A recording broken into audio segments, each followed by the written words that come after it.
morning, Chicago Cubs fans, and we are back with another edition of Cubs Daily. My name is Steven Ryan. We're going to talk about the clean Cubs win yesterday over the Guardians 5-2. We're going to talk a little bit more about the Michael Busch and Justin Turner conundrum at first base.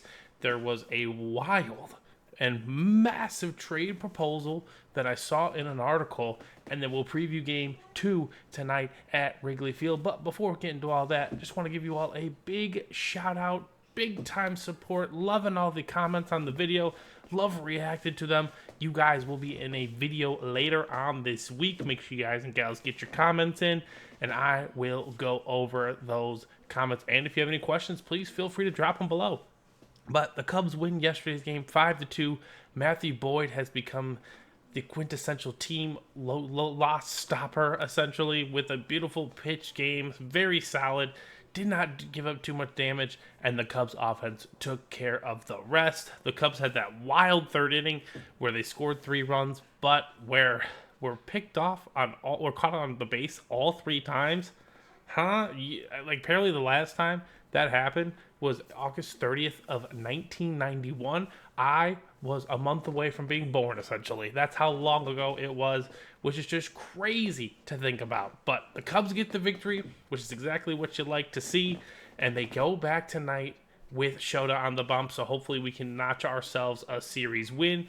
The Brewers were rained out, so, we only gained a half game on them. The Cardinals did lose to the Pirates, so we'll take another step forward on that.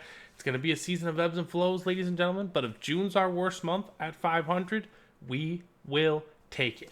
So, the Cubs, beautiful, beautiful victory yesterday. Kind of, an all-around victory, right? We had Seiya with the power. We had Carson Kelly at the end with the sacrifice fly. We had the base knocks, etc. 3 consecutive hits to get the runs in. It was just a beautiful, all-around, well-played game. Not every game is going to be a 12-2 blowout, as I like to say, but if you're going to go out and get a nice 5-2 win, that's what you got to do, especially getting July off to a hot start. So, there is a little conundrum going on at first base. I mean, not really a conundrum. Michael Busch starts generally the whole time. The only problem we have here is that he does so poorly against left-handed hitters that we do start Justin Turner. And unfortunately, Justin Turner, who's had a very good career. I'm not going to say great career, a very good career. He's been a very good Major League Baseball player for a long time. He's old. It's okay. And I'm okay with him being on the club still. I'm okay with him finishing out the contract this year. He's a great vibes guy. He's a great mentor to these young kids. He's great to have on the team. I just don't need him playing. That's really, really what it comes down to, because he's not providing anything, unfortunately. And yes, Matt Busch is horrendous against left-handed pitchers, but how do I expect him to get better if he's never out there getting the reps needed, to get better? I would have to imagine still that Busch would hit probably closer to Turner's level, but maybe provide a little bit more pop here and there than Justin Turner has so far this year. I don't know. That's just me. I want to hear everyone's thoughts down in the comments. But fun fact, the Cubs, when Michael Busch is starting at first base, I believe their record is like 35-20. And then when Justin Turner's playing first base, it's like 7-11. And then when they're both playing, they're 7-3. It's a wild, weird way how it works when they're both playing. But I think Michael Busch just needs to be the de facto everyday starter, and he essentially is. I'm not trying to say he's not. He essentially is, but I would like to see him get more shots in there against left-handed pitching, because I think that's the only way he's going to get better, right? I don't think you're going to get better if you're on the bench. Plain and simple. You need reps in this game. So those are just my thoughts and beliefs on the matter, but let's get to a more fun topic, okay? It's trade season, ladies and gentlemen. We all love talking hypotheticals. I came across this article the other day, and it was an absolutely wild chair hate proposal. I'm telling you guys, I don't think this is happening. Title that the video. I don't think this is happening, because I know people are going to see it, and they're like, that's not happening. I know, but I'm going to bring it to your attention anyways, and let's dream about it, okay? I think if this is the offer that the Marlins come to us with, we have to say yes. We can't hesitate. We have to say yes. So, The Marlins are going to get the Cubs' number 3 prospect, the number 4 prospect, the number 8 prospect, our number 17 prospect, and number 21 prospect. Alcantara is an outfielder. Jefferson Rojas, he is an infielder. Wiggins is an outfielder.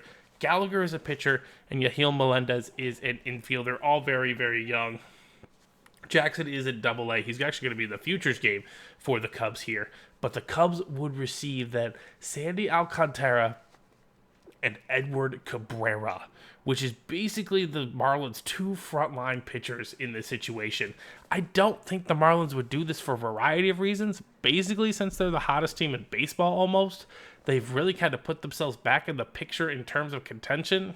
I wonder if their front office genuinely believes if they are a contender or not, but either way, this is a very, very interesting trade, and personally, I would be okay with it. I have a lot of high hopes for Jefferson Rojas, too, but unfortunately, he's just really, really young, and I'm not sure if there's going to be a spot for him to play on the Major League roster when he is ready, especially if we do extend Kyle Tucker, right? If we do keep Nico Horner. These guys are staples of the franchise almost, and they're going to be here for a long time, possibly. So I'm not sure if this trade would necessarily work out in the sense of it is. I really find it hard to believe that a trade like this would even happen because Sandy Alcantara, he won a Cy Young. Edward Cabrera has a lot of potential.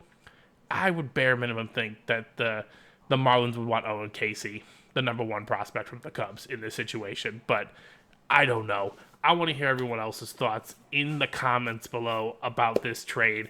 I don't think it's happening. I can't emphasize that enough. I don't think this one has the chance to go down, but I want to think about it. I want to dream that it might go down because that would be a sensational get. A sensational get. Could you imagine the stat? First of all, both those guys are under control. This would put us through the 2027 season. We would have Alcantara, Cabrera, Shota, and Steele. And whoever else you want 5th. Kate Horton, right? Like, I mean, the starting staff would be set. It would be pristine in that sense. That is a rotation that could take you to multiple World Series, in my opinion. Again, I don't think it's happening. I would love for the Cubs to get one of those guys, but there's a lot of ins and outs to the trade. It's just not, it's probably not going to happen. Odds are. That's just what I'm saying. But again, I like to dream. I like to talk about the hypotheticals here on Cubs Daily. So let me hear your guys and gals' thoughts in the comments below. We do have game number 2 tonight in Cleveland. It is showtime on the mound. Shota Imanaga. He will be out there hopefully taking care of business and clinching us a series win. Great win last night. I think the train continues to roll tonight. The Cubs are going to absolutely take advantage of the Guardians, who have been struggling here recently and are kind of flirting with the idea themselves of, are they a seller? Are they a contender, et cetera, as the Tigers continue to push everyone else in the AL Central away. There's no one on the Indians, or the Guardians, I'm sorry, that I would personally want on my team unless they made Jose Ramirez available. But I don't think he's going to be available, so that's just a different topic for a different day. But Game 2 tonight, 7:05. Make sure you guys and gals are ready. Cubs baseball, it's going to be a blast. We're going to get ourselves another W, and hopefully we're going for a sweep tomorrow right here on Cubs Daily. So I will talk to you all soon. I hope you have a great rest of your day.